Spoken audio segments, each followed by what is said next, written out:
As festas de fim de ano estão chegando e a procura por presentes já movimenta o comércio. Mas em época de crise econômica é preciso administrar bem o orçamento para não acumular dívidas. Para dar dicas de como aproveitar as datas comemorativas sem entrar no vermelho, nós contamos com a presença do economista, o professor Cássio Moreira. Seja bem-vindo, professor. Boa noite. Boa noite, professor. O negócio é o seguinte, eu já adiantei um dos dramas na minha vida, que é a gente se empolga, né? Cartão de crédito, pedala, pedala, pedala, e esquece que na virada do ano já chega o IPVA, chega o IPTU, chega também o imposto de renda um pouquinho mais para frente, mas a gente tem que ter saldo para poder cumprir essas obrigações. Então a gente fica num dilema de gastar, mas também ter esses recursos para poder cumprir essas obrigações com o governo, enfim. Como é que a gente pode imaginar? Chega essa época do ano, as pessoas ficam ansiosas para comprar presente de Natal e não planejam o resto da sua vida. Parece que só existe dezembro na vida das pessoas. Sabiamente, tu falou muito bem, né? A primeira coisa, claro que isso não vai adiantar para agora, né? Mas para o início do ano já começar a fazer um planejamento financeiro. Sim.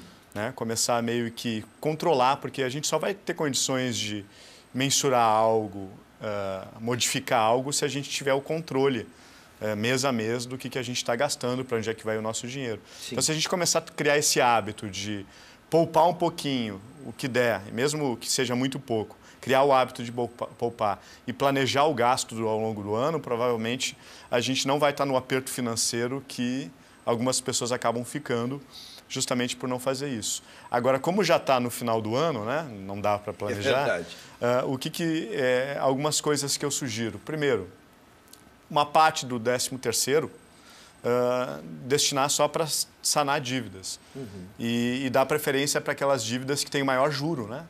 E são campeões de juros, geralmente, o cheque especial, o cartão de crédito, etc., né? Esses são os grandes vilões do orçamento em termos de juros. Então, dá prioridade. Fazer uma análise também daquelas contas que se pode pagar à vista. Sim. Né? Outra coisa também, se daqui a pouco o aperto financeiro é muito grande, daqui a pouco combina com a família de dar os presentes depois do Natal, depois da data do Natal, né? Porque a tendência dos preços, muitas vezes, acabam caindo um pouquinho depois do Natal. Outra coisa também que se dá para fazer é tentar planejar esses períodos, janeiro, fevereiro, março, os gastos que tu vai ter, botar tudo no papel. A melhor coisa, né?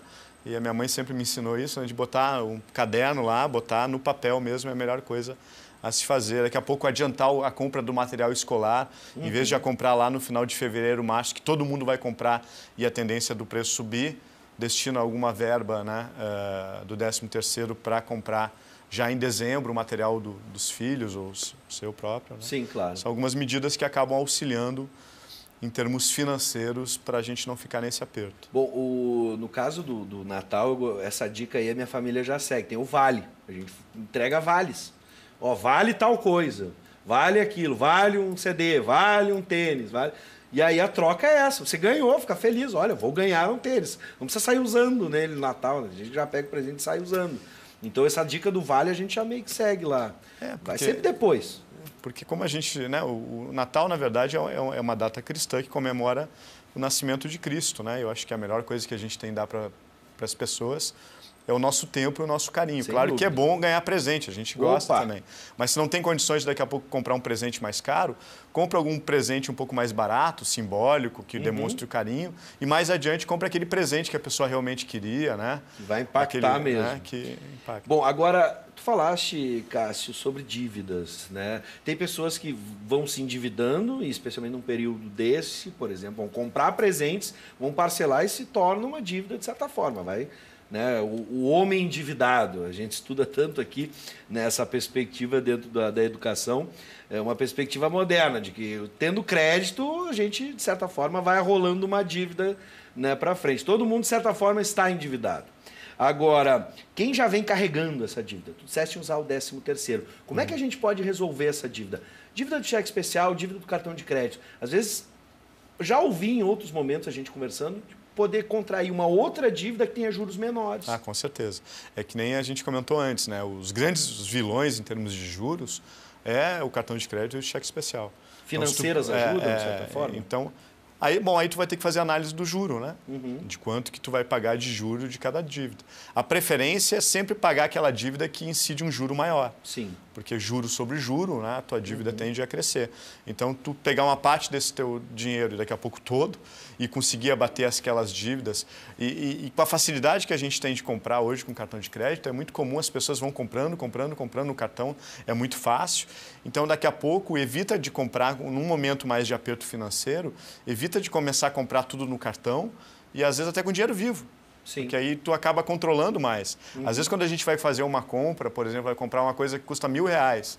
Se a gente compra no cartão, lá parece que é menos, né? Paga no cartão, parcela. Agora, se está com dinheiro ali, os R$1.000, uma notinha em cima da outra e vai comprar, às vezes a gente pensa duas, não, isso aqui é R$1.000, né? Sim. Então, eu vou dar mais uma volta no shopping para dar uma pensada ou, de repente, no outro dia eu venho aqui se realmente que eu quero comprar. Quando ou não pagar à vista ou parcelado? Por exemplo, no caso, pagando à vista, a gente tem pode ter uma boa negociação. A gente sabe hoje que os preços estão ali, mas está incidindo o cartão de crédito para ser pago. E no caso dos impostos também, a gente tinha uma discussão há pouco tempo sobre o IPTU, se valia a pena ou não, se o desconto para quem adiantasse o pagamento, o IPVA. Nesses casos também a gente tem que analisar o quanto a partir de quantos % de desconto vale a pena pagar à vista? Primeiro, ou sempre vale a pena pagar à vista? A primeira questão é ver... o dinheiro nunca tem o mesmo valor no tempo, né? Se tu vai comprar uma coisa, por exemplo, ela custa R$100 e a pessoa te diz, mas tu pode fazer R$100 em 3 vezes, tem juro embutido. Então, se a pessoa vai fazer aquele valor em 3 vezes, ela pode te dar um desconto se tu comprar à vista. Sim. Né? Porque o dinheiro não tem o mesmo valor no tempo. Então, mas se daqui a pouco tu tem, por exemplo, alguns impostos para pagar, IPVA, etc., muitas vezes a preferência é tu pagar à vista. Sim. Só que daqui a pouco tu tem que levar em consideração também como é que está o teu orçamento, as outras dívidas que tu tem, porque daqui a pouco tu tem dívidas que incidem juros maiores do que esse desconto que tu ganharia, então daqui a pouco vale a pena tu parcelar e dar prioridade para outras dívidas. Agora, se daqui a pouco tu não tem outras dívidas, tu pagar muitas vezes... Daqui a pouco, se o desconto... Outra coisa também, às vezes, tu também tem que fazer uma previsão da inflação que vai ter ao mês. Porque daqui a pouco, se tu vai pagar um dinheiro, por exemplo, esse exemplo que eu dei, tu vai pagar R$100 parcelado. Tá. Né?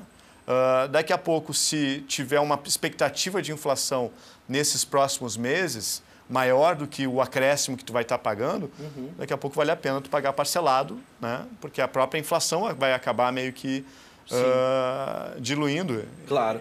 Nesse raciocínio, por exemplo, 10% de desconto já é um desconto interessante, se a gente for parar de pensar. Calculando esse valor...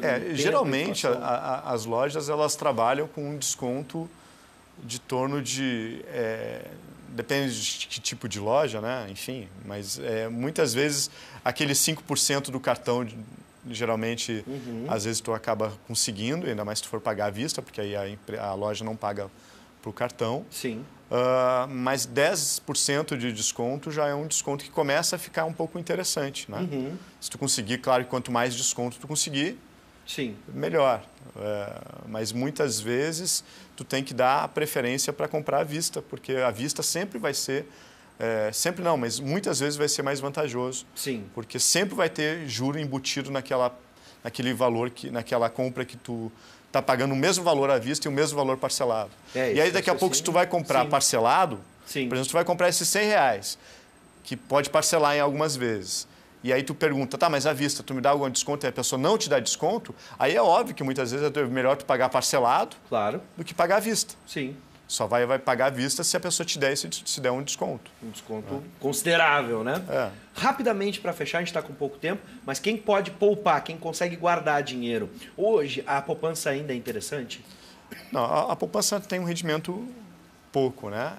A tendência, talvez, até os próprios títulos públicos que tiveram uma queda considerável, porque a gente tem uma inflação baixa, e daqui a pouco até uma sugestão de assuntos, né? Sim. De daqui a pouco falar sobre questões um pouco mais macroeconômicas, porque grande parte do nosso telespectador assiste o noticiário de economia e não entende o que está sendo falado ali, superávit primário, inflação de demanda, inflação de custos, e daqui a pouco seria interessante ir aos pouquinhos, em conta-gotas, e começar a explicar para o telespectador do Conexão RS o que são esses conceitos, etc.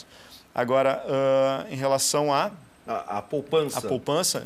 Então, a tendência, na minha opinião, é que o juro volte a crescer um pouco, né? Porque o juro caiu bastante. Sim. Mas a taxa de em título público ainda é melhor que a poupança. E agora tu falou uma coisa muito certa. O brasileiro ele tem que criar o hábito de poupar. Acho que no outro programa que a gente teve aqui, participando, eu comentei naquela teste que fizeram com crianças, de dar um doce, e aquela criança que não comesse o doce, trouxesse o doce e ganhava outro doce. E algumas acabaram não comendo doce, trazendo outro doce para poder ganhar o segundo, e algumas comeram o doce.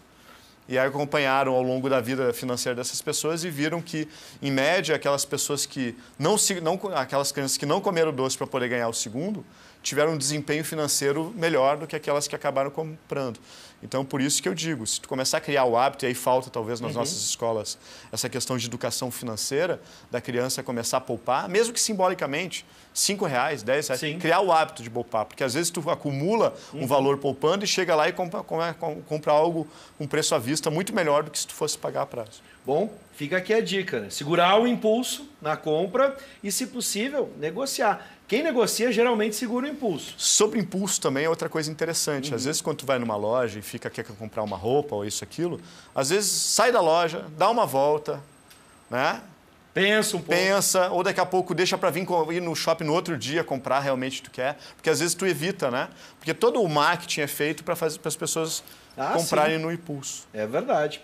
Gostei da dica, professor. Vamos começar pequenas aulas aqui de economia, explicando cada termo, porque eu confesso, alguns nem eu sei. A gente fala tanto de economia, mas nem eu conheço plenamente. Seja sempre bem-vindo, professor Cássio. Obrigado. Obrigado pela nossa primeira aula.